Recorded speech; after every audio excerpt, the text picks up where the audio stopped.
मदतनीस जाधव नावाचा एक मुलगा, त्याचं लग्न झालं. त्याला असं वाटलं की हा इतर बायकांसोबत कसाही वागत असला तरी मी याचा सहकारी आहे, माझ्या बायकोसोबत असं वागणार नाही. खरं नाही, त्याच्याही बायकोसोबत चाळी करतो की काय या भीतीपोटी त्याने सीसीटीव्ही कॅमेरे गुपचूपपणे लावले. ते रेकॉर्ड करायला सुरुवात केली, ज्यामध्ये त्याच्या बायकोशी याच पद्धतीने चाळी करण्याचा त्याने प्रयत्न केला हेही त्यांनी पाहिलं.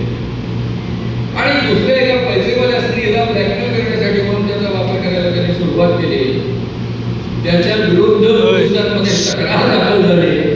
पोलिसांनी शोध घ्यायला सुरुवात केल्यानंतर हे वेगळं घबाड बाहेर आलं. आणि हे वेगळं घबाड बाहेर आल्यानंतर अशोक खरात नावाचं हे प्रकरण सगळे तुमच्या माझ्यापर्यंत महाराष्ट्रभरात पोहोचलं. याच्याकरता आभार मानायला पाहिजे ते एकनाथ शिंदे यांचे.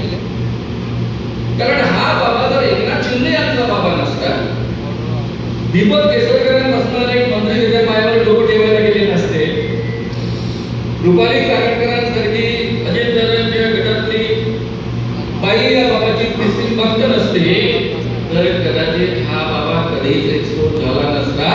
पहिलं प्रकरण सुद्धा पोलिसांच्या पातळीवर दाबून टाकावं या पद्धतीच्या सूचना त्यांना मिळाल्या असत्या. पण एकनाथ शिंदेंना धडा शिकवायचा आहे, अजितदादांच्या गटाला धडा शिकवायचा आहे, आणि म्हणून हे प्रकरण पोलिसांनी इतक्या उत्तम पद्धतीनं हाताळण्याची त्यांना परवानगी मिळाली असावी.